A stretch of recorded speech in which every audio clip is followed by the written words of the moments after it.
Bonjour les élèves, aujourd'hui notre objectif du jour, les vêtements et les couleurs. Regardez. Un pull vert. Des pulls verts. Une botte verte. Des bottes vertes. Un gilet noir. Des gilets noirs. Une chaussure noire. Des chaussures noires. Un manteau violet. Des manteaux violets.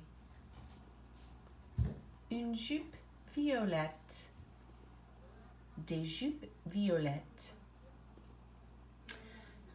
Hopefully you noticed that when using colors like most adjectives in French, the color comes after the noun. Hopefully you noticed that when using colors like most adjectives in French, the color agrees in number and gender with the noun that it describes.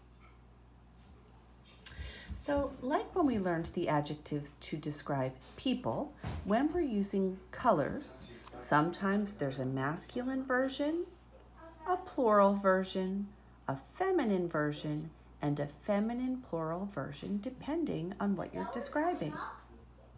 However, if the adjective ends in E, we don't usually change it to make it feminine because to make an adjective feminine, typically we add an E. The exception to that is the color silver, argenté, which ends in E.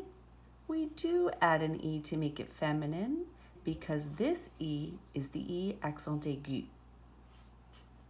Usually to make an adjective plural, we add an S. So for the color gris, it ends in S already and therefore it does not change when we make it plural. Sometimes you have to add more than just an E to make an adjective feminine. For example, blanc changes to blanche. Violet changes to violette. And that's simply for pronunciation purposes. Finally, sometimes there are adjectives that never change. For example, marron, brown, is always marron. Masculine, feminine, plural, and feminine plural are all the same. Orange is always orange, never changes. Any color that is named after a food will stay the same, regardless of if it's masculine, feminine, plural, or feminine plural. The word marron, which means brown, actually translates to chestnut. Let's practice our pronunciation. Répétez s'il vous plaît. Rose.